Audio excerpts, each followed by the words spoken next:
Vamos à nossa aula de hoje, tá bom? Hoje nós vamos fazer a revisão das aulas 1, 2 e 3. Tá no nosso livro, você pode acompanhar, vocês também, viu, meninos? Vocês podem abrir lá no nosso livro que tem o texto, né, o conteúdo de estudo, né, o caderno de estudo, ou vocês podem pegar lá no nosso livro normal que tem aquela parte resumida, tá bom? Em casa, eu recomendo mais, né, no posterior à nossa aula, dar uma lida mais no nosso caderno de estudo, porque lá, né, apresenta como eu diria, apresenta ali uma visão geral do conteúdo. Então tem coisas mais destrinchadas, né? Então a gente sabe que na aula nosso horário é muito limitado, corrido, e muitas vezes não dá para a gente trabalhar tudo, tá bom? Mas a gente tenta aquilo que é possível, obviamente, tá bom? Então, Página, vocês podem abrir lá na página, deixa eu ver aqui. Vocês podem abrir na página 52 do livro, tá bom? A aula 1, onde nós vamos revisar a poesia concreta, tá bom? Ok. Podemos iniciar? Essa é uma revisão. Eu quero começar a nossa aula perguntando a vocês. Eu acho que nada mais justo do que fazer essa pergunta. O que é a poesia concreta e o que ela significou para a poesia brasileira no período em que ela se desenvolveu com maior força? Alguém, por favor?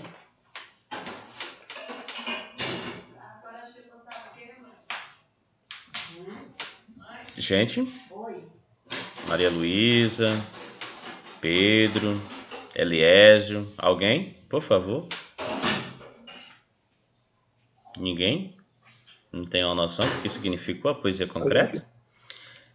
poesia concreta, uma tentativa de criar foi uma tentativa de criar uma poesia completamente brasileira. Justamente, né? Mas ela vai muito além disso, não vai, Jennifer? A Jennifer, ela tá mutada ou ela tá... Oi. Ela Não, tô só tá no aqui. chat? Tô aqui. Ah, tá. Então, Ela não Ela é segue, mais visual, sabe? a parte visual. O que eu ia falar aí, Natália?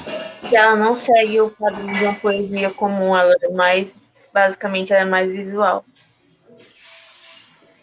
Justamente, é essa linha, né? Propor algo novo, algo que fosse eminentemente brasileiro, como o Pedro falou, tá na parte, né, focada no elemento visual, e tudo isso a gente pode resumir basicamente a poesia concreta, né, como uma desconstrução do verso, né? Não sei se vocês concordam, mas é uma proposta, inclusive, tá lá dentro das propostas de inovação da poesia concreta, né? Eles lançaram um manifesto, e esse manifesto ele tinha como proposição essa desconstrução e essa reconstrução, um reuso, na verdade, do espaço tipográfico, né, do papel, em que as palavras, né, não pudessem mais ser entendidas somente por aquilo que está escrito, seu significado lá do dicionário, mas a gente poderia interpretar o poema e aquilo que está escrito ali pela forma como eles estaria despojado dentro da obra, ou também pelo aspecto sonoro, sintático,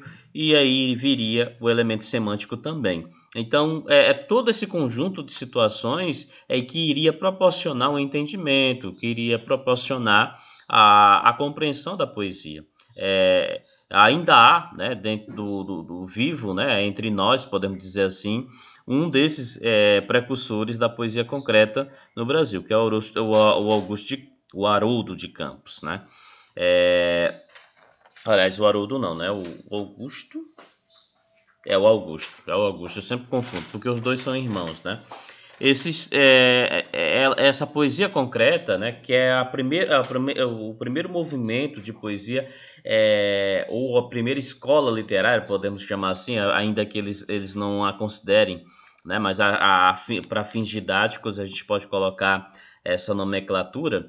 É o primeiro momento literário que a gente pode dizer que é eminentemente brasileiro, é tipicamente brasileiro, feito por brasileiros e que é reconhecido como o movimento brasileiro, né? Ele não ficou restrito ao Brasil, se adiantou para outros países e as referências para esses outros países eram justamente esses três grandes nomes, né? Que é os dos irmãos Campos, né? O Augusto e o Haroldo de Campos. O Augusto de Campos, inclusive, já até falei para vocês, ele tem até um Facebook não, perdão, um Instagram, né? E o Instagram dele, ele continuamente ele tem postado coisas, né? Percebe que é alguém, já um idoso de 1931, então 1931 ali para 2021 são quantos anos aí? O povo que é bom de conta, né? Eu acho que dá Quase uns 90. 80 anos aí, né? 90, Qual é o Há Instagram dele, 90 professor? anos, né? 90 anos. Oi? Qual é o Instagram dele? 90 anos aí. Eu esqueci o Instagram, mas depois eu posto para vocês, né? Mas você pode botar lá o Augusto de Campos, né? Você vai encontrar lá o Instagram dele. Ele constantemente ele coloca coisas novas lá. Recorda algumas poesias, alguns trechos. Inclusive essa semana ele postou lá uma foto lá do manifesto da poesia concreta no Brasil, né? Então tá lá um livro, né? Aí ele destaca lá o preâmbulo do livro, né? Como é que uma poesia feita por três brasileiros provocou tanto burburinho, tanta crítica, né? E tanta repercussão, né? Ou das duas umas, né? Ou então porque eles incomodavam muito, ou porque a poesia era muito boa, né? Então isso daí estava no preâmbulo lá do livro, muito boa. É um Instagram que vale a pena você seguir, né? Você não tem coisas absurdas lá, não. São coisas muito valiosas que merecem a pena serem relembrados e algumas que novas que ele também constrói. Bom, mas passando aqui, então esses três nomes são os nomes importantes da nossa produção concretista, né? O Augusto e o Haroldo de Campos e o Destinatário. Ambos que eles foram, ambos são os precursores da poesia concretista. Obviamente a gente tem que entender também que o concretismo ele não fica somente no elemento inovador e que surgiu do nada, obviamente. É preciso a gente entender aquilo que veio, aquilo que descambou, fez descambar, na verdade, a nossa produção concretista no Brasil.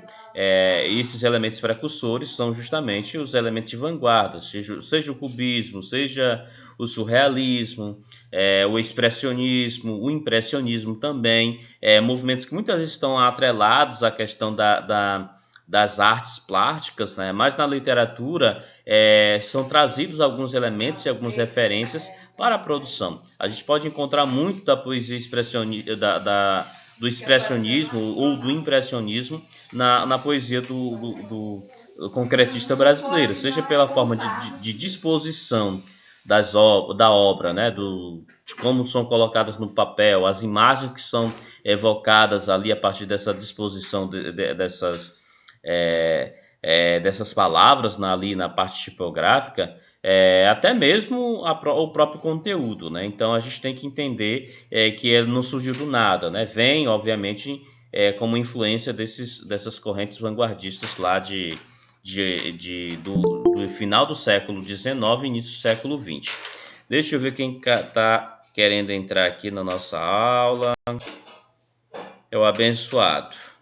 Tinha que ser o Luiz Felipe mesmo. É o abençoado. Daqui a pouco o outro vem atrás dele, né? Que é o Pedro, né? Pedro Lucas, né? Da vida. Seja bem-vindo, Pedro. Pedro não, é basicamente a mesma pessoa, né, Luiz Felipe? Luiz Felipe e Pedro Lucas é a mesma coisa. Bom, então, quais são as propostas de inovação dela, né? A gente tem basicamente 6 pontos que são revolucionários em relação à produção concreta no Brasil. A primeira é no aspecto semântico, a busca pela comunicação visual não verbal, isso que as meninas, a Natália e a Jennifer citaram no início, né? A parte sintática, né? Em que os textos compostos principalmente de substantivos e verbos, deixando de lado os elementos de coesão, os elementos preposições, artigos e outros mais, que são meramente elementos de coesão, mas que são dispensáveis, né, de acordo com a proposta dos concretistas, isso é dispensável para a construção de sentidos, né? Então, eles tinham que. Aí vem entrar também uma outra parte, não sei se vocês lembram, que é a parte da concisão também, de apresentar uma poesia sintética, concisa, né? Em que se pudesse falar muita coisa sem escrever muito, né?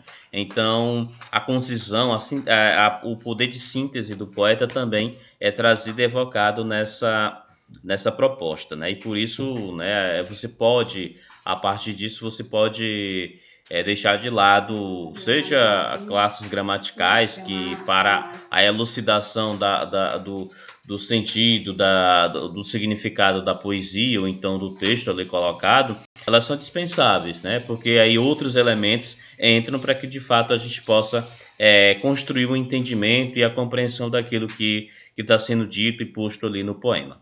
Bom, outra inovação é justamente a parte lexical, que é o uso de neologismos, os estrangeirismos, termos técnicos. Aí vem aquela parte, por exemplo, da desconstrução da palavra.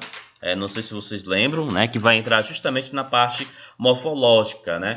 Isso é muito recorrente. Aí tem aquela poesia que a gente leu lá do Cidade, Cita e Cité, né? Vocês lembram dela? Aquele poema enorme, né, que é basicamente formado a partir de elementos morfológicos ali na verdade, dos radicais, né, de palavras, e que coincidentemente em 3 línguas a gente pode ler o mesmo poema, né, porque basicamente ele é construído a partir da mesma raiz. E são palavras selecionadas que tinham a ver, obviamente, com a questão da cidade, né, o sentimento e toda a noção que se tinha de cidade, de evolução de cidade naquela época. Então, isso o Haroldo de Campos, não, foi o Augusto de Campos, né, que fez esse poema. Bom, além do aspecto lexical e morfológico, né, que é o morfológico, como eu já antecipei, a desintegração das palavras, em que os elementos mórficos, aí para a gente lembrar um pouquinho de português, né, processo de formação das palavras, a gente tem ali nos elementos mórficos o radical como elemento essencial, a raiz da palavra, né, de onde que vai permanecer inalterado a partir das palavras derivadas ali, mas tem os afixos, né? Aí os afixos são os prefixos e sufixos, né? Mas tem os aspectos desinenciais, né?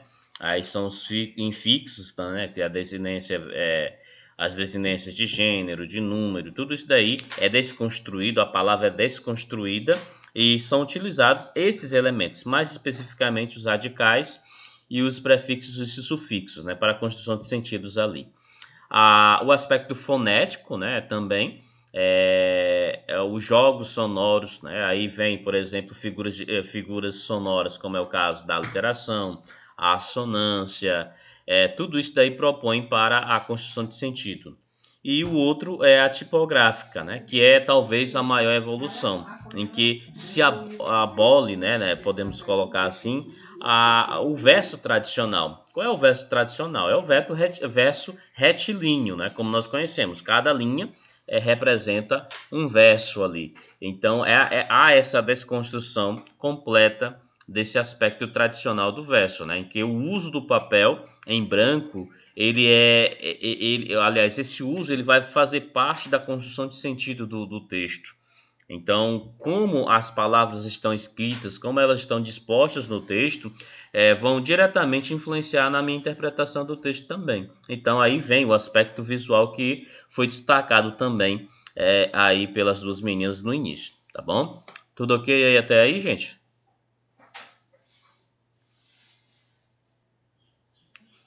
Eu acho que sim, né? Yes. Tranquilo, Bom, pessoal. aí se vocês me perguntam, por exemplo, professor, e ficou somente nisso? Não, aí com o tempo passa a se ter, por exemplo, o chamado neoconcretismo. Esse neoconcretismo aí, vamos dizer assim, já é uma coisa mais radical ainda, né, na proposta de desconstruções.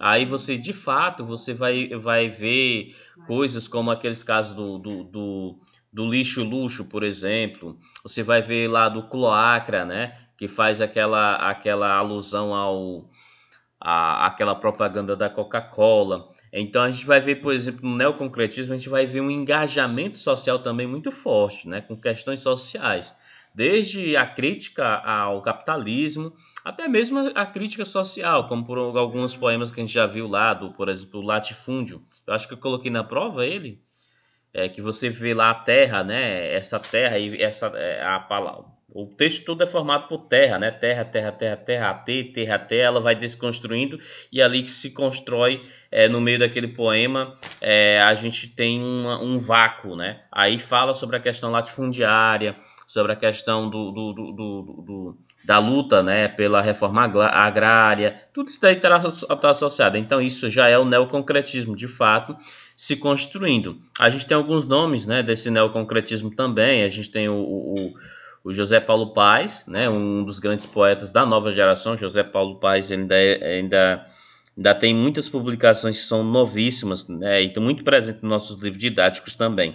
Mas é alguém que não ficou lá no concretismo. Ele passou pelo concretismo, fez alguma coisa, mas não ficou lá. Né, e isso daí vai sendo colocado, vai sendo revolucionado também.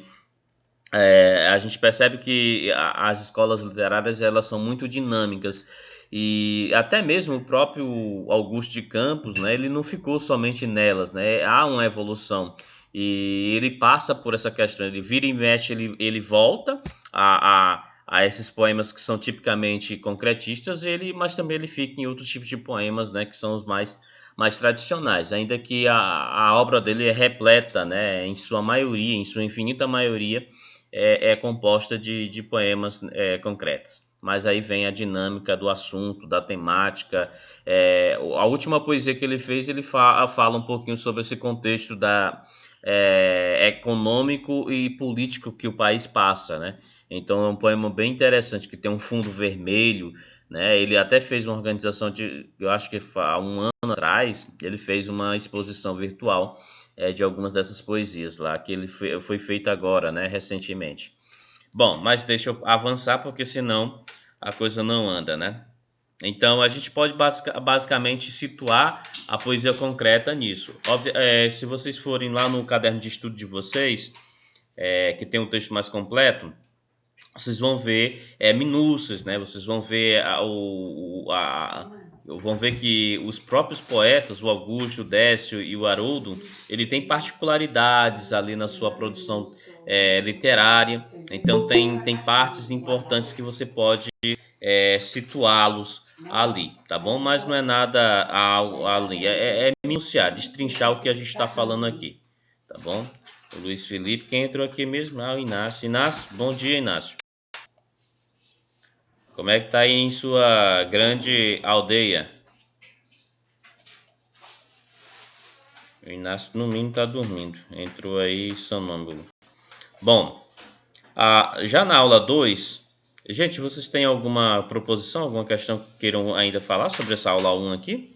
Não. Como eu falei, é basicamente só uma revisão.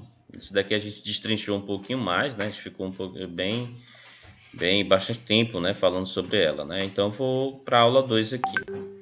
Bom, na aula 2 a gente vai falar sobre as tendências de arte contemporânea nas artes plásticas. Até parece conteúdo da Hang, né?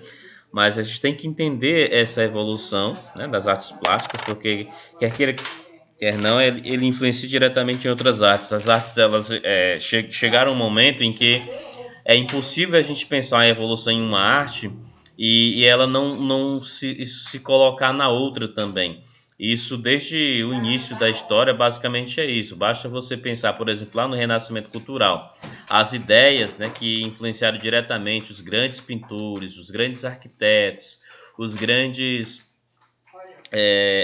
escultores do mundo, né, do mundo renascentista, foram as mesmas correntes e pensamentos que vão influenciar os grandes poetas, né, Dante, Boccaccio e outros mais que são daquela época. Então, a gente tem que entender isso daí como um todo, na verdade. Não tem como a gente entender de forma isolada, tá bom? Aí a gente passa para entender essas tendências de arte contemporânea nas artes plásticas no Brasil. As artes plásticas no Brasil, a gente sabe que tem uma história muito interessante. Nossa arte plástica vem desde, obviamente, da pintura rupestre, que a gente consegue encontrar lá no Parque de São Raimundo Nonato. ali no Piauí, né? No parque, lá das Capivaras, minha gente? Qual é o nome daquele parque lá mesmo? O nome do parque é São Raimundo Nonato mesmo? Mas não, acho que lá tem um nome do parque lá. Eu acho que é Parque não sei o que das Capivaras, uma coisa assim. Me parece. É Parque das Aí lá, Capivaras. aí sim tá lá dentro o sítio arqueológico, né, do São Raimundo Nonato, que é a cidade de São Raimundo Nonato aí, que abriga aquele sítio arqueológico, né, aí por muito tempo estudado, desenvolvido pela franco-brasileira Nied Guidon, né? Eu acho que é isso, né, a pronúncia dela. Bom, então a pintura rupestre, que é lá desses primeiros homens ameríndios que estavam ali, viviam nas cavernas, que registravam a vida do seu cotidiano nas cavernas, nas paredes das cavernas. E a gente passa pelos objetos utilitários e não utilitários em cerâmicas. Essa parte aí a gente chegou a estudar no ano passado, se não me engano, né? Eu acho que chegamos a estudar com vocês. Ou então a Hang, não me recordo qual foi a turma, mas eu me recordo de ter falado sobre isso, sobre a arte utilitária e não utilitária. A arte utilitária, os objetos utilitários, aí vem aqueles objetos. Vixe, eu tô com sono. São aqueles objetos de cerâmica, aí vem o pote, os vasos, a tina, né, de colocar, feita a barro da própria cerâmica ali, que serviam como utensílios domésticos para a confecção da comida, ou então para colocar mesmo outras coisas mais, né? Bom, e a arte sobre a pele, né? Aí a pintura corporal também. Eu acho que nós chegamos a falar isso, mas isso é de conhecimento notório de cada um de vocês, que por exemplo, os índios, né? É muito comum a pintura corporal. A pintura corporal ela tem um teor simbólico, mas ela também tem um teor religioso, né? É simbólico no sentido das imagens que são postas ali, as listas, e também religioso e social também, o religioso, porque aí nos ritos, né, que são feitos em algumas tribos, as pinturas são diferentes, as mulheres e os homens se pintam para poder ter esse momento, esse ritual religioso. É social porque, por exemplo, também na guerra, por exemplo, quando vai ter a guerra, tem aquela pintura específica que principalmente os homens da tribo acabam pintando seus rostos, né, seu corpo para irem para a luta, né? Isso inclusive é registrado e colocado pelo Gonçalves Dias em alguns poemas indigenícios que ele coloca aqui sobre os índios tibiras daqui da nossa região quando aqui existiu, né? Inácio, tá vivo aí, Inácio? Bom,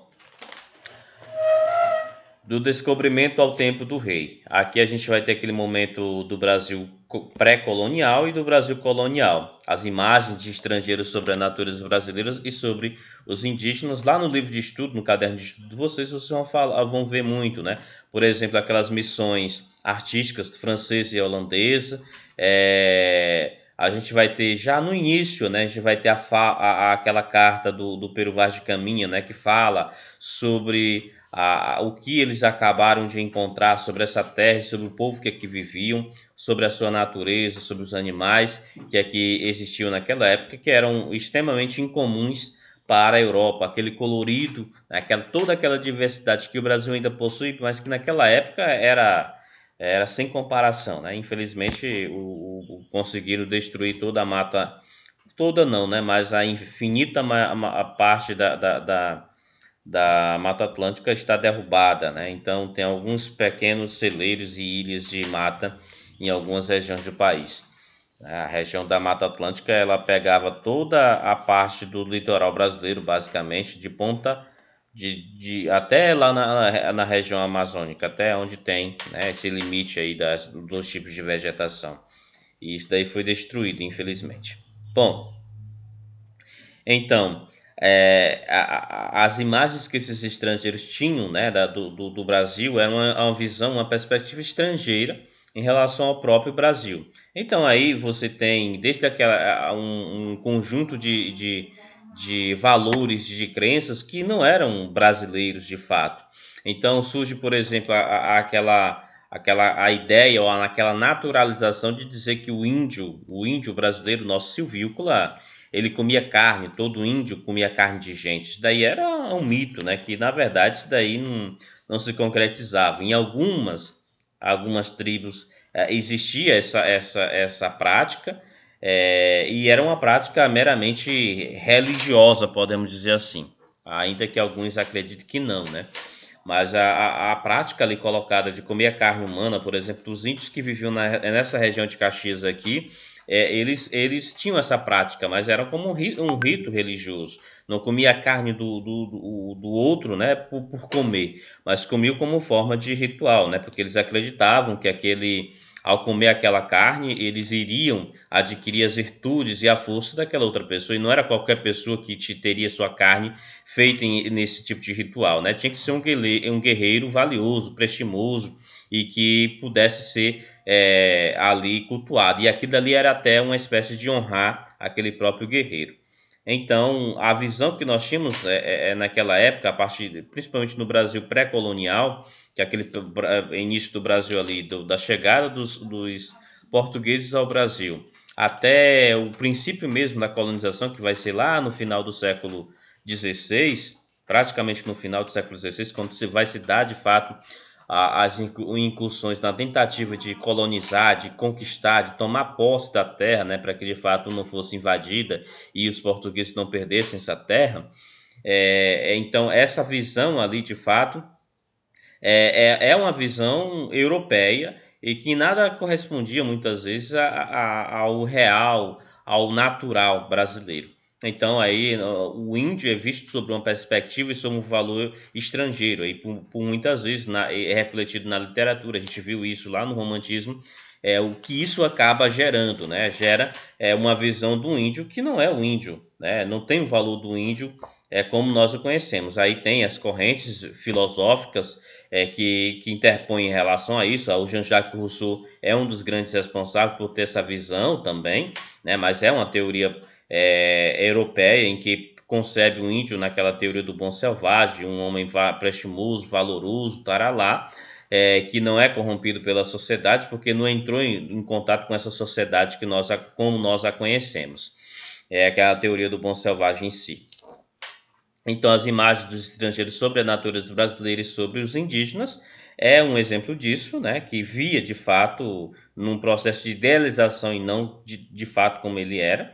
A divulgação da colônia pelos colonizadores portugueses, isso começa a partir dessas missões francesas, inclusive, e algumas outras que antecederam, alguns outros grandes nomes que foram trazidos para cá para poder levar essa imagem, porque se você pega, por exemplo, o Brasil, você não tem as imagens de brasileiro, não tem escrito sobre falando do Brasil antes desse processo de colonização, porque os portugueses temiam que ao divulgar a colônia brasileira, isso vocês vão encontrar no caderno de estudo também, ao divulgar a colônia brasileira, ele pudesse, né, perder a colônia, porque teriam ou atrairia para o centro das levaria o Brasil para o centro das atenções dessas pessoas, e essas pessoas viriam. Se bem que isso já acontecia, né? Não sei se vocês recordam, né? O professor Francisco deve ter colocado para vocês que, por exemplo, era muito comum ter piratas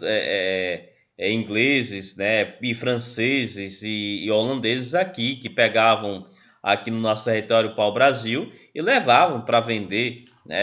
Os franceses tentaram muitas vezes fundar uma colônia francesa aqui, tentaram fazer isso lá no Rio de Janeiro, foram expulsos, aí vieram para cá, para o Maranhão, ficaram aqui, se estabilizaram, construíram, fundaram o forte lá de São Luís, a cidade de São Luís, e depois foram expulsos também pelos portugueses. Os holandeses tentaram fazer isso, né?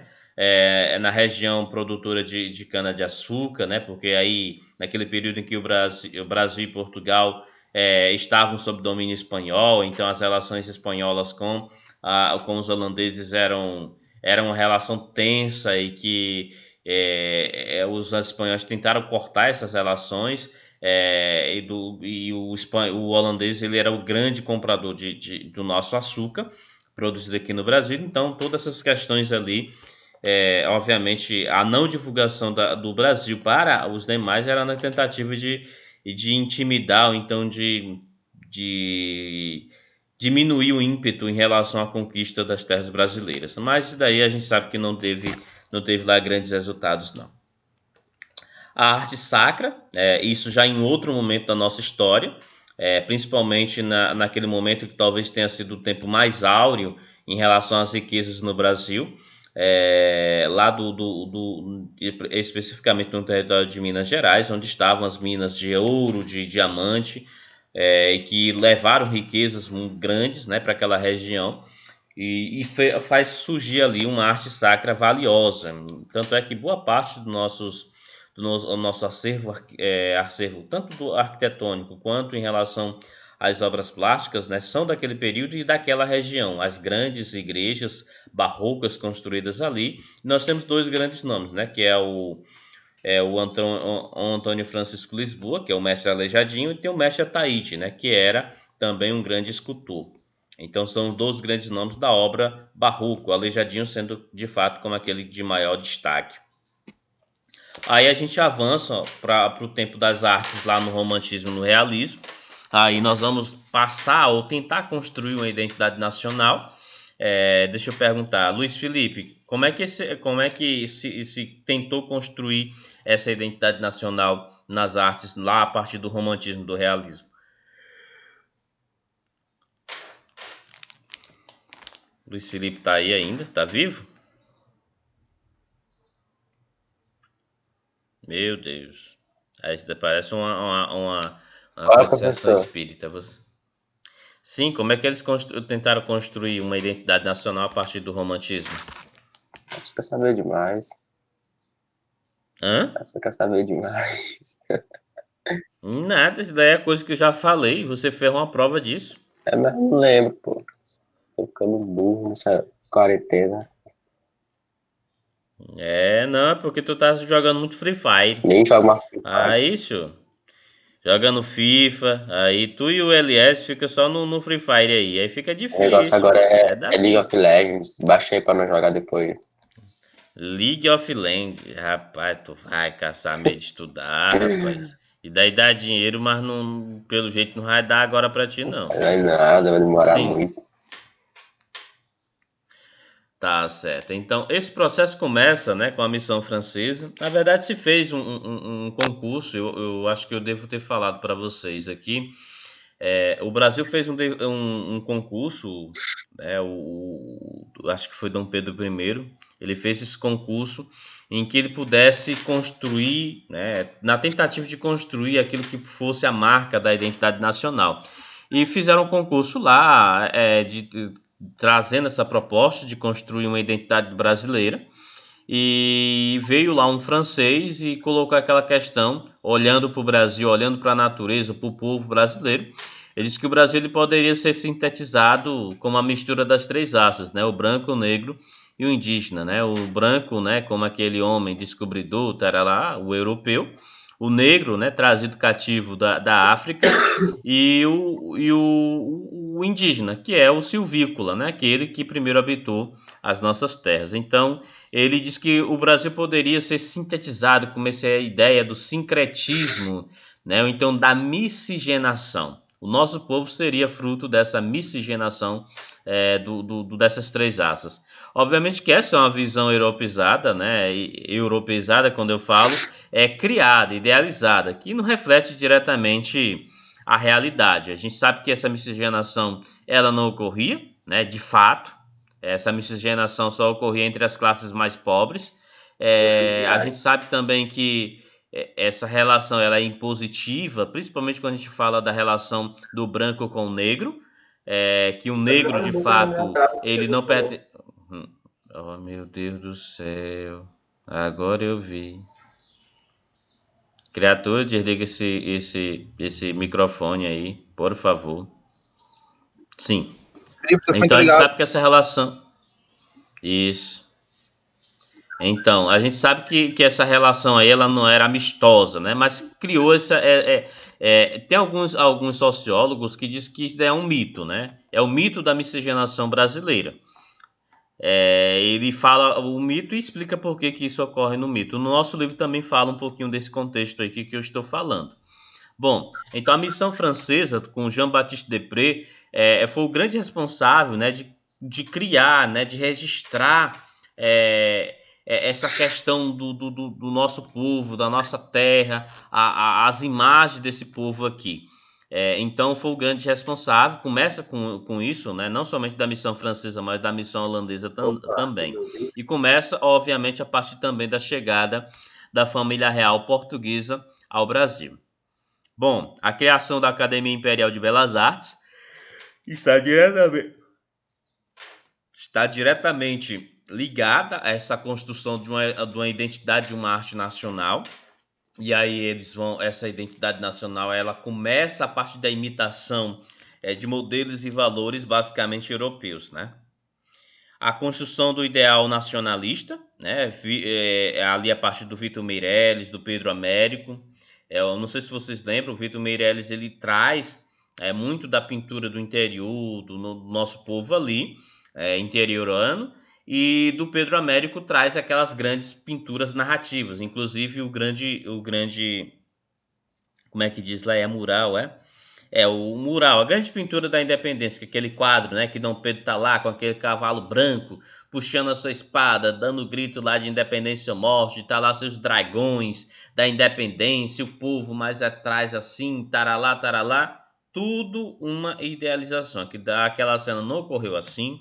Dom Pedro não estava em um cavalo, ele estava em um burro, né? Porque os muares eram muito mais resistentes para fazer aquela travessia lá do Rio de Janeiro a Santos, que era a região onde ele tinha ido. Santos não, era São Paulo, né? Porque ele foi lá na tentativa de sufocar o movimento, né? Que era de oposição a ele, e ele conseguiu. Ele retorna e quando já a Imperatriz Leopoldina vai lá e ela é quem proclama a República, quem assina a proclamação da República, não, da Independência é justamente não o Dom Pedro, mas sim a sua esposa, Dona Princesa Leopoldina. Então a Imperatriz Primaz do Brasil, no caso.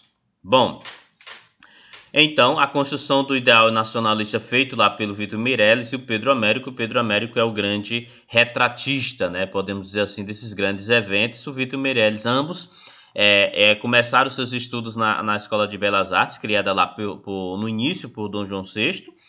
E depois eles são financiados pelo reino, né, para poder estudarem lá na França, né? Então lá eles aperfeiçoam seus ideais, sua técnica e trazem isso daqui para o Brasil, né? Então são os dois grandes nomes da pintura plástica no Brasil, da pintura em si, né?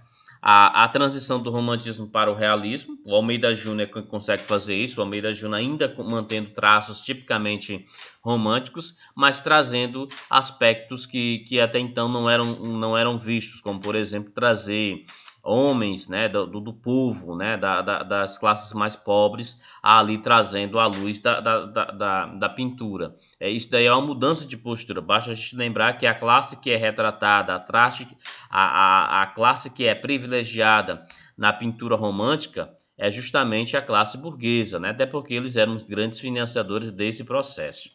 Ok? Até aí tudo ok, gente? Tô achando a turma tão De quieta. boa. Parece que o povo parece estar assim meio desanimado da vida. O que será de mim? Quem sou eu? O povo parece estar meio assim, reflexivo. Tá certo, calma, minha gente. Jesus está vivo. Então vamos lá. Então a transição do romantismo para o realismo ele propõe justamente essa mudança de postura. Então você vai ter homens do campo, homens trabalhadores, a classe, como é que a gente chama aí, Maria Luísa? Como é a classe que é do povo mesmo? Qual é a classe lá, meu Deus do céu? Vixe, Maria. Trabalhador. Não, a proletariado, né? Os proletariados, os proletários, né? Os operários, esse povo que de fato vai estar ali posto nas obras realistas, né? E quem faz essa transição do realismo, do romantismo para o realismo na pintura, no caso brasileiro, é justamente o Almeida Júnior, outro discípulo formado na Academia de Belas Artes do Rio de Janeiro, ok? Bom, a quebra de paradigmas, primeiras décadas do século XX, e aí a gente tem o início do modernismo na Europa, Na verdade, esse processo se dá no final do século XIX, com as primeiras correntes vanguardistas, mais especificamente o impressionismo, aliás, o expressionismo, e deixa eu ver qual é o outro, e um impressionismo, né, que é do Edward Munch, né, desse contexto aí, desse momento que a gente está falando aqui. E no Brasil a gente tem a Semana de Arte Moderna, que é é o grande divisor de águas, né, da arte brasileira, né? Você sabe me dizer por quê? Vamos lá, quem consegue? A Sofia, nossa blogueira, por favor, comente. A Sofia não falou nenhuma vez hoje. Ave Maria, Sofia. O que passa?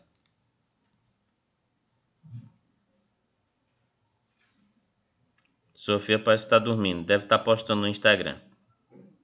Depois eu olho lá, viu, Sofia?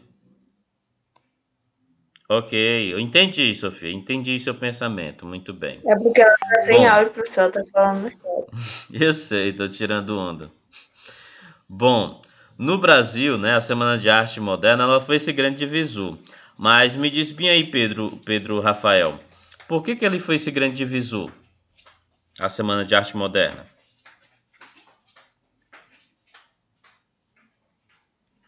Pedro, liga o áudio, Pedro. Não tô te ouvindo não, Pedro.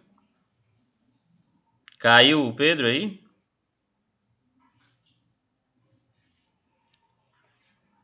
Vixe Maria, caiu. Pedro, sim, era aquilo que tu tava pensando mesmo, Pedro. A Semana de Arte Moderna é esse grande divisor porque ela representou uma construção e a busca, de fato, pela uma construção de aquilo que a gente pode chamar de uma arte. Oi, diga, Pedro. Não, eu disse que eu voltei, eu tinha saído, prender o cachorro, mas abriu a porta, ela meteu o pé. É assim que a gente pega as pessoas na conversa. Muito bem. Então, a Semana de Arte Moderna, ela foi esse precursor porque ele traz a construção de fato de uma arte que fosse brasileira, né? Quem é retratado ali não é um povo idealizado, não é um povo construído sobre a ótica e sobre a perspectiva de um europeu, mas sim é um povo que é brasileiro, que tem suas próprias particularidades. Então, se no romantismo você tentou dar essa identidade a partir, por exemplo, da natureza, trazendo o elemento do índio como figura central do nosso povo, do nosso herói, taralá. Essa construção e a trazida desses elementos não necessariamente trazem a construção de um povo, de uma identidade para a nossa arte. Porque se a gente pega, por exemplo, basicamente o romantismo, a gente vai pegar basicamente elementos e modelos que são tipicamente de Portugal. Tanto é que primeiro acontecia lá em Portugal para depois você trazer essa corrente para cá. Então nós éramos então imitadores de elementos e de pontos tipicamente europeus ou portugueses, por exemplo. Tá? Então nós saímos dessa visão e dessa construção de arte a partir de fato da Semana de Arte Moderna. Aí a gente vai ter já no início lá, né, no 1917, me parece, a Anita Malfatti com aquela exposição de arte, né, que é uma arte impressionista, né, que tem elementos impressionistas ali e sendo digladiada ali pelo Monteiro Lobato e por outros críticos literários então. Aí depois, na própria Semana de Arte, você vê aquele burburinho causado ali pela Semana de Arte Moderna, de fato, né? Em que do primeiro até o último dia, ela foi mal recepcionada, foi mal vista, e a burguesia, principalmente a aristocracia cafeeira paulista, né, que eram de homens cafeicultores, produtores de café, que viam no seu salão, o Salão Nobre, um grande evento e queriam participar desse grande evento e participaram, mas que aquele grande evento tinham coisas que estavam destoantes, né, que destoavam bastante daquilo que eles concebiam enquanto arte, enquanto primor de arte. E tanto é que as reações eram reações de... Como é que eu posso dizer lá, Maria Luísa? Eram reações abjetas, eram de depreciação, né? De desgosto, descontentamento com aquilo que eles estavam acabando de presenciar. Então a Semana de Arte foi esse ponto extremamente importante, uma guinada para a construção daquilo que nós vamos chamar de uma arte nacional. Tá? Então foi ela que deu esse pontapé para o movimento modernista brasileiro, de fato, né, trouxe, né, luz, né, para poetas jovens, né, não somente poetas, mas pintores, escultores, músicos, né, Villa-Lobos. Basta a gente ver aquilo que o Villa-Lobos representou na Semana de Arte Moderna também, ok? O expressionismo, a Anita Malfatti, esse é grande exemplo que eu já falei para vocês. O nacionalismo crítico, a Tarsila do Amaral, aí entra o movimento antropofágico, né? Isso daí inclusive o movimento antropofágico é uma reação a uma dissidência que houve dentro do movimento da Semana de Arte Moderna, porque até o movimento pau-brasil nós tínhamos uma unicidade, né? Aí o Mário de Andrade, o Oswald de Andrade, ele tentou pegar a mulher do Mário, sei lá, uma coisa assim, um negócio lá meio estranho, viu, Pedro? Aí os dois começaram a se afastar e entraram em uma rota de colisão, né? Então aí a Anita Malfatti, não, a Tarsila do Amaral, que era esposa, né, do Mário, do Oswald, aliás, e ele, o próprio Oswald, foram guinando para aquilo que eles vão chamar mais adiante do movimento antropofágico, e teve aquela subdivisão ali capitaneada pelo Plínio Salgado. Quem mais, meu Deus do céu? Ixi, tô muito ruim de memória esses dias. O Plínio Salgado, o Ronald Carvalho, e tem mais outros nomes aí, outros poetas, que vão descambar para aquilo que foi chamado movimento da ANTA, né? Que era o movimento verde-amarelismo, né?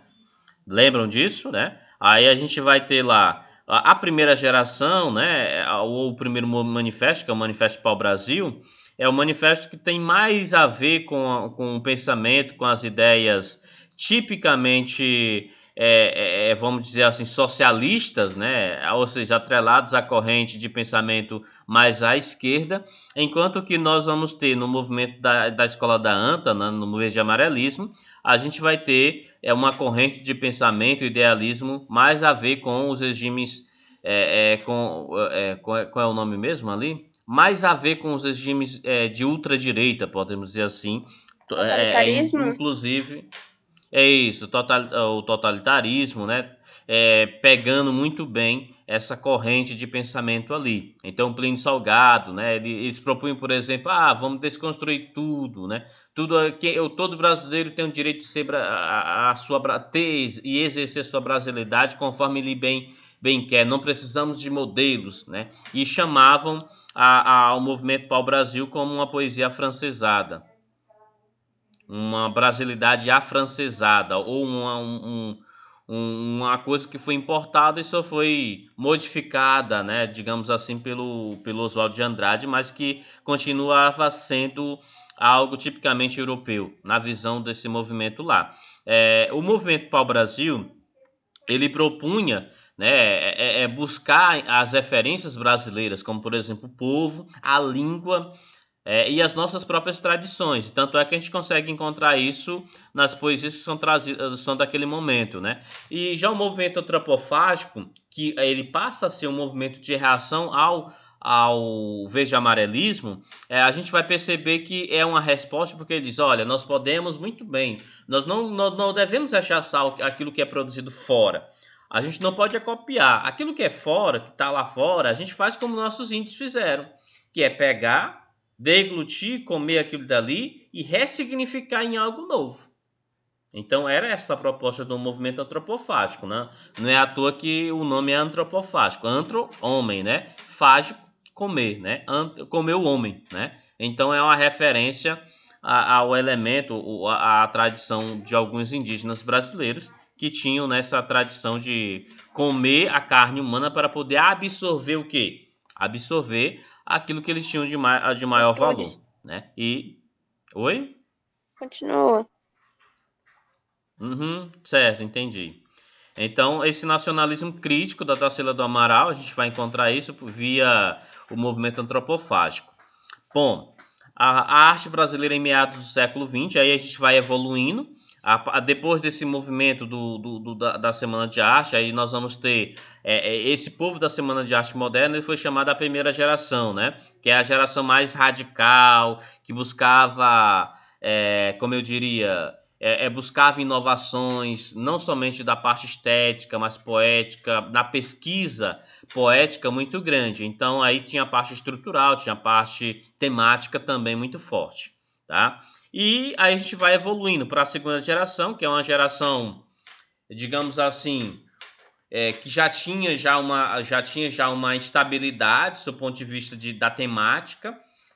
Então eles, olha, a temática tem que passar por essa parte aqui de buscar, de encontrar essa identidade nacional a partir do nosso povo, porque é esse povo que de fato constrói a identidade do Brasil. Então, beleza, mas ainda cultivava a pesquisa estética. Eles passaram, né, por esse processo, até chegarmos na terceira geração, que é a geração da estabilidade, que é essa geração de meados do século XX, de fato.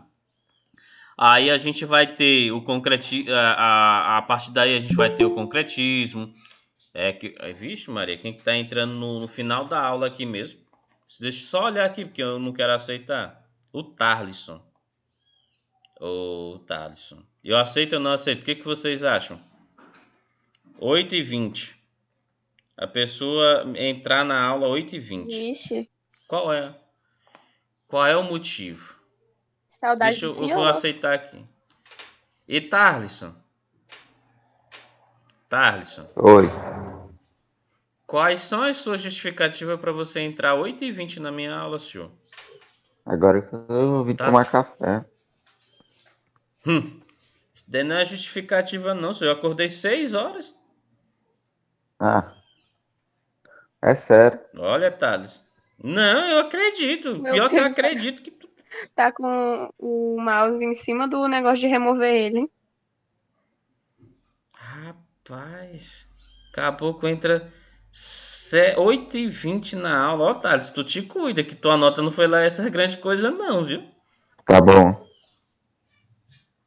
Vamos deixar hoje aqui porque eu vou deixar passar. Hoje eu tô bom. Hoje eu tô bom. Tudo bem. Bom, E professor, quanto foi então, minha nota? não foi boa, senhor. Depois a gente conversa sobre isso. 7. Deixa eu concluir aqui. 7 é bom, senhor. Vamos lá. Vixe, Maria. Então, aí nós vamos ter o início até me perdi aqui minha orientação. Sim. Então, o início do modernismo na Europa. No Brasil, Semana de Arte Moderna. Aí a gente já falei sobre o expressionismo da Anita Malfatti.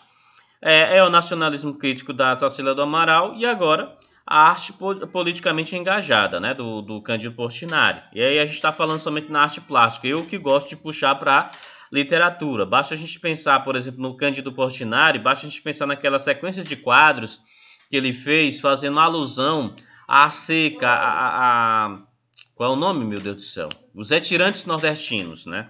Não sei se vocês lembram daquele quadro muito, muito famoso dele, que tem uma família de retirantes nordestinos que são esqueléticos e que talvez a cena mais chocante é aquela criança. Aquele bebê que tá ali, você vê só pele e osso. Isso é essa temática engajada de você buscar essas referências que a gente vai ver que não existiam, né, nas outras artes, né? Nas outras artes não nos outros momentos da nossa arte. Então essa arte engajada de buscar e refletir esses problemas que nós tínhamos ali, inclusive é desse período que nós temos na literatura esses romances de engajamento. Basta a gente pensar no 15 da Rachel, né? Eu gosto de chamar Rachel, da Rachel de Queiroz. Ou a gente pensar, por exemplo, como eu diria, meu Deus do céu, a gente pensar me lembra aí? No Euclides da Cunha, né? No Euclides da Cunha, com os sertões também. Aí dá pra gente ter essa dimensão de quão importante foi essa arte, né? Essa primeira década, podemos dizer assim, das artes de uma forma geral, tanto na arte plástica quanto na arte literária brasileira. A arte brasileira em meados do século XX, nós vamos ter então o concretismo, que são concepções universalistas e racionais, aí trazidas, né, elementos vastos, seja da arte que tem a ver com o cinema, né, com a fotografia. Eles trazem muito esse elemento, essas referências ali dessas outras correntes, dessas outras artes também, né, e trazem para a literatura. O concretismo esse é grande exemplo. Digamos assim, uma coxa de retalho de muitas outras, de muitos outros tipos de artes, na verdade. O neoconcretismo aí vem pelo Elliot Sica e a Lygia Clark. Aí já vem um outro ponto, um repensar do concretismo.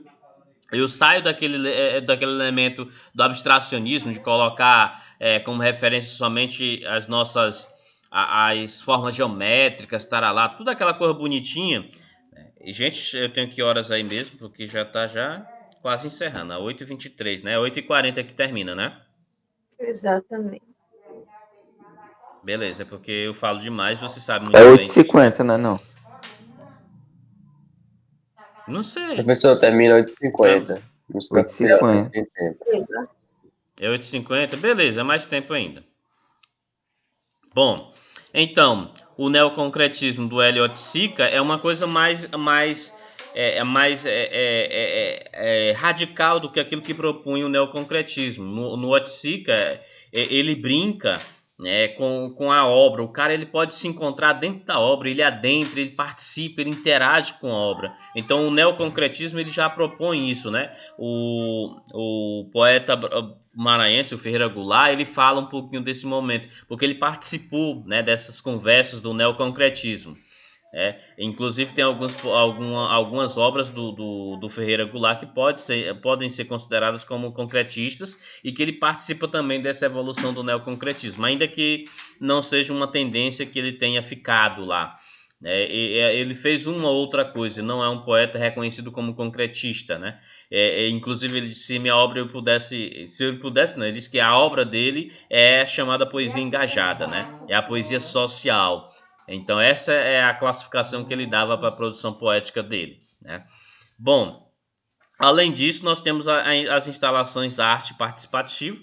Isso é diretamente relacionado à obra que possibilita a interação maior com o seu como é que se chama a pessoa que lá, o seu espectador, podemos dizer assim. Talvez o grande exemplo de obras que possibilita essa interação está lá no Inhotim, né? No Museu de Arte Pós-Moderna do Inhotim, lá em Minas Gerais. Pertinho daquela região em que houve aquele desastre ambiental lá. E lá tem um monte de artes de artistas de vários lugares do mundo, incluindo os brasileiros também, em que possibilita essa interação maior. Talvez seja o maior museu de arte a céu aberto do mundo, né? É um parque enorme, né, que trabalham lá milhares de pessoas que justamente que cuidam justamente dessa proposta de arte, né? Não sei se vocês conhecem, mas é algo que vale a pena vocês lembrarem e conhecerem aqui, ok? Até aí tudo ok, meninos? Eu vou entender o silêncio como sim, né? Sim, E aqui a gente tem a nossa próxima aula, né? A próxima aula que fala sobre as tendências da arte contemporânea na música. Bom, a música é algo que não está indiferente a nós, enquanto estudiosos, por exemplo, da literatura. A gente sabe que a música, desde o início, ela esteve associada com a música, enquanto o início, o princípio da literatura em épocas um pouco mais remotas ali. E essa dissociação só ocorre tempos depois, a partir daquilo que é chamada da historiografia, né, da crônica historiográfica, lá por volta do ano de 1400 e pouco, mais ou menos, é quando a gente vai ter essa dissociação entre música e poesia. Até então nós tínhamos basicamente a mesma coisa. Então, o cancioneiro popular brasileiro, né, ele é constituído a partir de muitas referências, de muitas obras. Para muitos de vocês talvez não conheçam essas referências, não conheçam esses autores, esses artistas. mas que é composto por elementos bastante ricos, né? E não fica somente em um gênero musical. A gente está falando de vários gêneros, como a cena que mostra, desde o violeiro, né? O cantador da música caipira, que depois veio se chamar sertanejo, depois hoje a gente está no sertanejo universitário, depois a gente vai chegar no sertanejo pós-graduação e até chegar no PhD, né? O problema é que boa parte deles não estudam, né? Aí é difícil chegar, né, nesse ponto ali. Eles ficaram só na universidade, muitos deles nem concluíram, né? Bom, mas vamos lá. Então, aqui o cancioneiro popular brasileiro, nós temos alguns pontos a serem destacados. As origens, a mistura de sons, por exemplo, as influências africanas e europeias. É impossível a gente dizer que a nossa arte, a nossa música, por exemplo, ela não é constituída a partir dessas referências. Talvez em alguns lugares do país ficou mais forte uma referência do que outra. Se a gente pensa, por exemplo, em referências africanas, eu pelo menos, imediatamente eu associo lá com a Bahia, com o axé, com aquela coisa lá da Bahia, ou então com o próprio samba brasileiro, que é essa referência que nós temos lá. Ainda que eu acho que o samba ele tenha referências que são muito mais do que africanas, né? Nós temos a referência europeia também pelo uso de determinados instrumentos.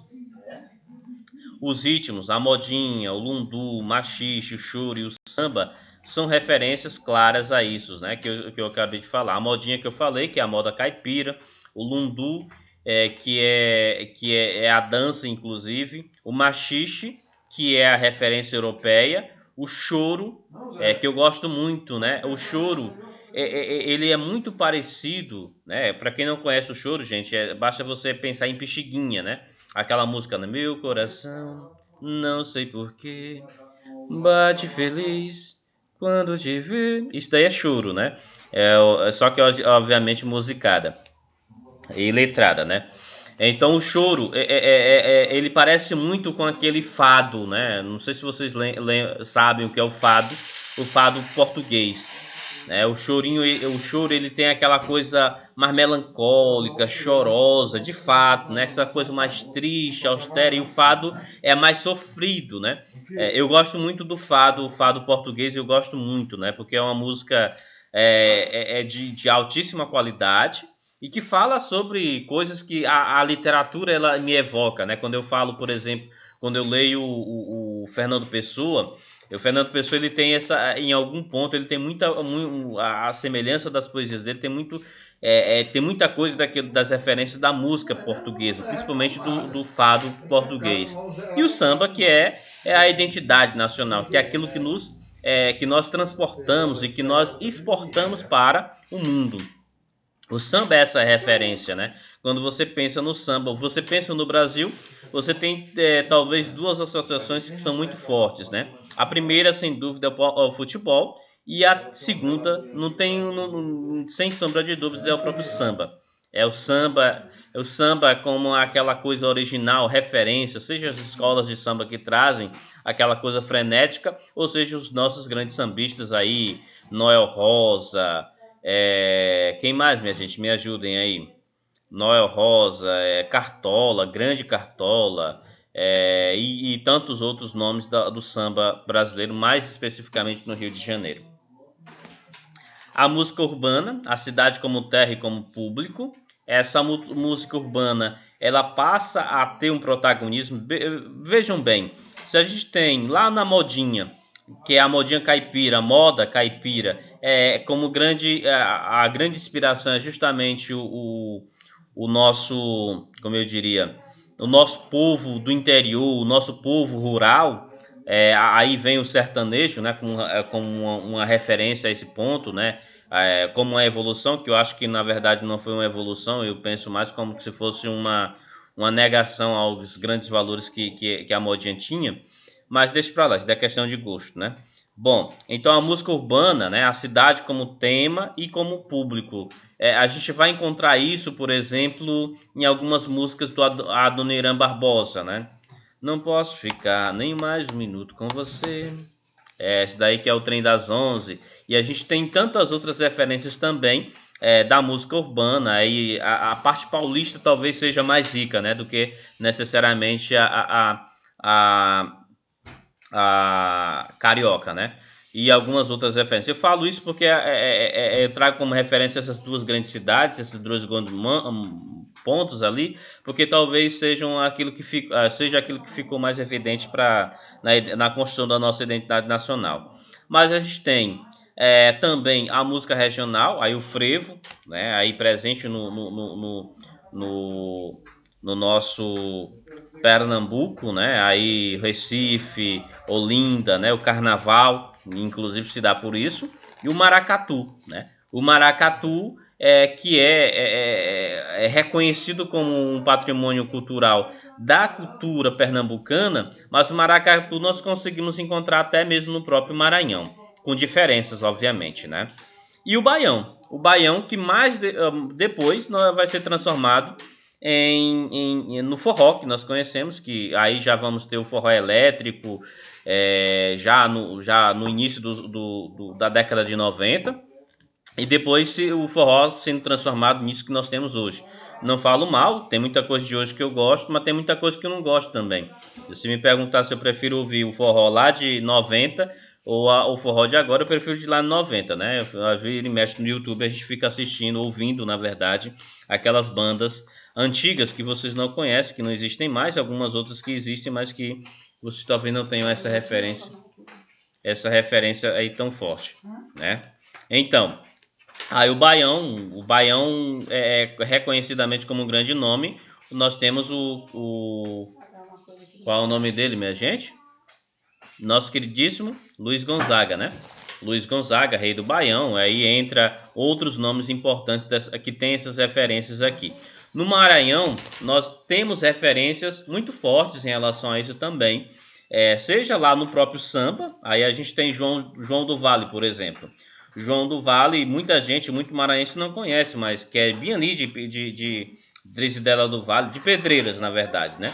Então, ele tem composições tanto para o meninozinho aí, o rei do Baião, o Luiz Gonzaga, quanto para obras também icônicas para o samba nacional. Mas é alguém que não é reconhecido, né? Mas que nós temos essas referências. A Alcione, como cantora, compositora, ela não tem nada, não. Né? Mas existem essas referências. Oi, minha filha. Papai, eu quero um papel. Pede papelzinho pra mamãe, tá bom? Ah, Jesus. Bom, então a música regional, o frevo, o maracatu, o baião. Mas a gente pode citar o que aqui do Maranhão em relação a essa regional? Oi?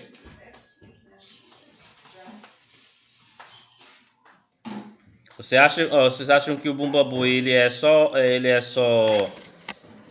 folclore ou ele tá dentro de um ritmo musical também? Acho que é só folclore. Não vai Eu acho que não é não. O ritmo do boi, gente, vocês não conhecem aí não o ritmo do boi? Aqui dali é música também, não é só folclore. A história, sim, tem a ver com folclore, mas ali é um ritmo musical também, né? Que determina, inclusive, muitas canções, por exemplo, de artistas como o Zé Cabaleiro, que tem esse elemento regionalista muito forte na sua produção. Não sei se vocês conhecem o Zeca, né?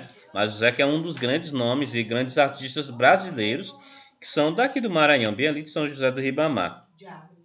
E que na música dele, ele coloca muito esse elemento, essa batida do boi, é muito forte. Inclusive, ele lançou uma música recente, né? Ele coloca ali o batuque do boi, mas também ele coloca o elemento do reggae, né? Então, fica uma coisa muito interessante, né? Que serviu inclusive para a divulgação do Maranhão. Eu acho que foi uma música que deve ter sido comprada ali pelo Flávio Dino para poder fazer propaganda lá para o Maranhão. Deve ter sido. Bom, e nós temos a música sertaneja, né, que é a temática rural e sentimentalismo amoroso. Que a gente pode, obviamente, perceber que essa música sertaneja ela passa por essa evolução. Se a gente pensa anteriormente, Tião Carreiro e Capataz é ótimo, né? Qual é o nome lá daquele povo lá? Garganta Profunda lá? Ou Garganta de Ouro, né? Passou, né, meninos? Danos. Cadê, meu Deus do céu? Que é não sei o que, não sei o que, rico e milionário, né? Zé Rico e Milionário. Jean e Giovanni. Quem mais, minha gente? Chitãozinho e Chororó.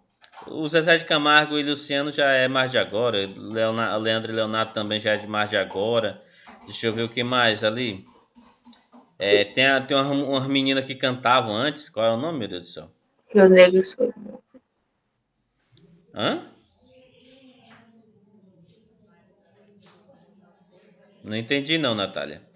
Sim, mas a música sertaneja, ela sai dessa temática rural e ela evolui, né? E fica, às vezes, muito, muito atrelada ao sentimentalismo amoroso, né? Aí quem faz esse sentimentalismo amoroso fica muito forte a partir a partir ali, nomes como o próprio Chitãozinho Chororó, que evolui um pouquinho mais, as raízes do Chitãozinho é falar dessa temática rural, ele evolui para o elemento amoroso.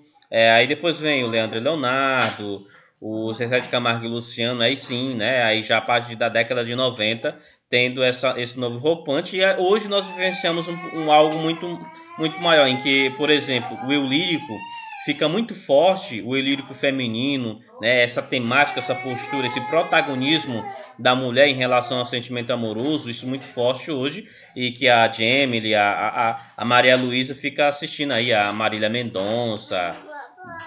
Oi, meu amor. Mamãe brigou, oh meu Deus do céu. O que minha filha quer?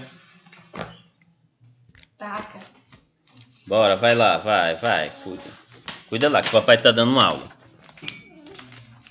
Bom, toma papel pra tu riscar. Já, pois então risca o teu papel. Bom, tá vendo, minha gente, como é que dá aula em casa? Bom, então aí a gente tem esse ponto aí, né, de comparação, né, entre aquilo que era feito lá para minha época, da minha época de infância, e para hoje que vocês, que enquanto adolescente, ouvem. E alguns gostam e outros não, né, mas daí, respeitando, obviamente, o momento em que cada um desses momentos musicais eles têm. E a gente vai para um outro ritmo que a gente pode dizer ou considerar tipicamente nacional, que é a Bossa Nova. A Bossa Nova, que ela é criada na década de 50 e a gente tem ali, ela é criada nos apartamentos de classe média alta.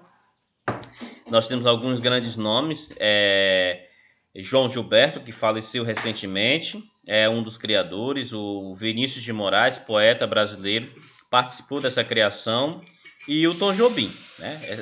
Se eu posso colocar assim os idealizadores, os criadores, os grandes nomes dessa música, desse ritmo brasileiro, tá bem aí sintetizado nessa foto, né? O Vinícius, o Tom Jobim e o João Gilberto. Ficou só nisso? Não, a gente tem Miúcha, a gente tem até mesmo o próprio Chico Buarque, em um determinado momento da vida musical dele, ele passa por esse processo da Bossa Nova. E tem outros nomes importantes também, mas que a gente pode sintetizar em termos de importância e de relatividade, esses três grandes nomes aí. O Vinícius, não tanto por cantar, mas sim por compor, né? Grande parte das obras, das músicas que ganharam o mundo na Bossa Nova foram compostas pelo Tom Jobim e pelo Vinícius de Moraes. Garota de Ipanema é um exemplo disso. Ok? Bom, as influências da Bossa Nova é o jazz americano e o samba, né? Esse jazz, né, que é a música, por incrível que pareça, o jazz é uma música criada e surgida como é que diz ali, da periferia não, né? Dos guetos, né? Ali de Nova Orleans, ali naquela região ali, que ela sucumbe naquele ritmo ali que foi cultuado, principalmente a partir da década de 40, de 30, 40 ali, que ela ganha grande notoriedade. O tema, a abordagem do cotidiano, do carioca, né, aquilo, a vida, né, a boa vida, na verdade, o bom vivant, que eram esses nomes, principalmente o Vinícius de Moraes, né. A sofisticação harmônica, para quem conhece música, eu não conheço com tanta profundidade, mas a sofisticação harmônica é bem interessante, né? Do ponto dos arranjos. O Tom Jobim não era qualquer musicista, ele era um maestro, então ele conhecia de teoria musical muito bem, a técnica musical ele conhecia por excelência. Então, essa sofisticação da harmônica que tinha na Bossa Nova era fruto desse conhecimento, não somente dele, mas de outros também. Aí a gente vai evoluindo para a década de 60, aí vão surgir nomes importantes, mais preocupados com a questão do engajamento social, do engajamento político. Aí vem o Chico Buarque, vem o Caetano Veloso, vem o Gilberto Gil também. Gilberto Gil talvez muito fundamentado na questão na questão do tropicalismo, né? E só depois daí vai surgir de fato, mas aqui, né, na década de 60 é construído esses grandes artistas brasileiros, né, que tem essa preocupação, principalmente o Chico Buarque, o Caetano Veloso, o Gilberto Gil. Outro nome importante que faleceu recentemente, que foi o cearense, qual é o nome dele, minha gente? Que eu tenho até eu tenho uma camiseta com o nome, com a música dele, né? Esse Ano Eu Não Morro. Qual o nome, gente? Dê uma ajuda aí, por favor, please. Que uma hora falha a memória.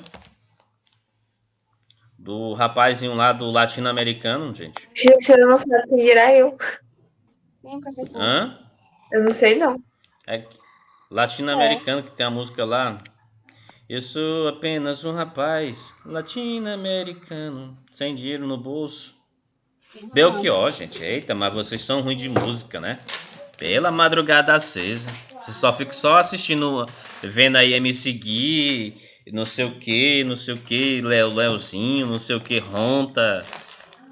Vamos ouvir um negócio que preste aí. Professor? Sim, o Belchior.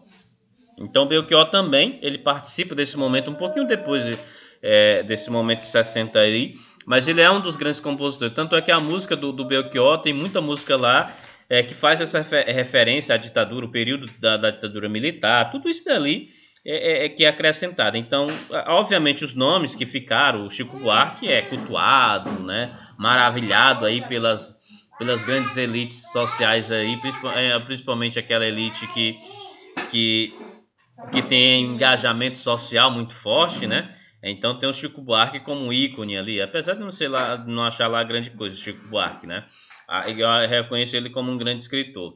E o Caetano Veloso, né? Caetano Veloso, que tem música boa e tem música ruim também, né? Tem essa questão aí, mas o grande feito deles é ter essa preocupação social, engajamento social e político também. Até hoje, né? Inclusive, esses artistas têm esse engajamento social. É um engajamento muito associado principalmente com a questão a socialista, né? O Caetano Veloso nunca quis se meter com a questão política, né? Mas o Gilberto Gil, por exemplo, já foi ministro da Cultura, já foi ministro do governo Lula, né? Então, ele teve um engajamento social muito forte em relação a isso. E ele participando ativamente desse processo. Mas deixa pra lá, isso daí são outras coisas. Então, são desse período, né, festivais de canção, promovido pelas emissoras de televisão no Brasil. Esses festivais eram febre, gente, só para vocês imaginarem.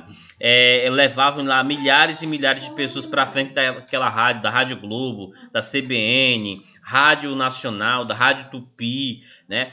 O pessoal ficava famoso, né?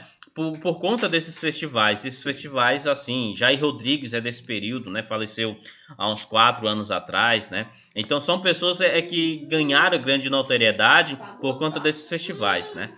O próprio Roberto Carlos também, ele é fruto desses festivais também. Aí vem o rock brasileiro, né? Mas falando assim, a reação da juventude, a ditadura instaurada, né, a censura, né, ao censor também, que muitas vezes pegavam as letras e tinham lá. O Chico Buarque, ele tem uma música que eu acho muito interessante, Apesar de Você. Essa música, ela aparecia um desabafo de um homem que foi traído, de um homem que foi deixado pela mulher, né, mas que na verdade era uma crítica, né, ao regime da ditadura militar, que nós tínhamos lá o então general, esqueci, não sei o que, Médici, né? Eu acho que é o governo Médici na década de 70, que tinha lá. Ele fala assim: apesar de você, amanhã será um novo dia, né? Apesar de você, amanhã será um novo dia. Ele falava disso, né? Então ele falava da proposição, né, da esperança que o brasileiro tinha quando esse tempo ruim se passasse. E ele tem aquela música também que é muito conhecida, talvez vocês conheçam, que é o Cálice, né? Pai, afasta de mim este cálice. Pai, afasta de mim este cálice. Afasta de mim este cálice de vinho tinto de sangue. Então aí ele faz essa crítica, o Cálice, né? Ele faz uma retomada da temática religiosa, né? Da fórmula religiosa, e ele coloca ali como uma crítica, como ao cálice, né? Ao silêncio, né? Que a ditadura impunha à sociedade brasileira. E a gente vai para o rock, né? Aí tem o tropicalismo, que você já conhece, que são as tradições culturais brasileiras que estão associadas à influência do rock inglês, estadunidense. Aí são desse período nomes como é o caso Legião Urbana, Barões Vermelho, e Paralamas do Sucesso. Aí vem Cazuza, grandes nomes do rock nacional surgem a partir disso, né? A partir da década de 80, né? A abertura militar, o fim da censura, né? Temas, os impasses da juventude da época, essa juventude revolucionária que acabou se transformando em um jovem, uns velhos meio que reacionários. A gente tem alguns exemplos disso: Roger, do Traje Rigor, nós temos o Gordo lá do Sepultura, ou então até mesmo aquele cabo doido lá, esqueci o nome dele lá, que é um louco lá, ó, que é roqueiro, que é do Sepultura lá, que dali é um reacionário. E a gente passa da cultura hip hop, aí a gente tem o Mano Brown, a gente tem alguns nomes importantes, o Criolo, e temos alguns. Se a gente for chegar até hoje, a gente vai ter alguns outros nomes da nossa música. A gente passou por essa evolução da música, né, muito, muito forte em relação ao Brasil. Alguns momentos mais valiosos do que outros, alguns com engajamento social e político maior que o outro, e alguns para mero deleite, para mero pensar e reflexão aí, da vida amorosa, da vida reflexiva que o mundo se aponta. Certo? Beleza? Então, esta era a nossa aula. O Dudu pediu que eu fizesse essa revisão, porque vocês vão fazer o simulado de vocês, né? Então, espero ter contribuído para esse momento aí para vocês, tá bom? Lara, um forte abraço, assista nosso material, nosso vídeo, tá bom? Deixa eu mostrar aqui seus colegas, cadê seus colegas? Minha gente, aparece a cara aí pelo menos para dar um oi para Lara, por favor. Pra gente encerrar a nossa aula aqui em... Oi. Aparece aí a carinha de vocês aí pra gente encerrar a nossa aula aqui com chave de ouro, tá bom?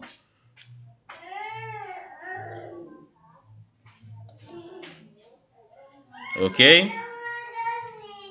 Gente, liga a câmera.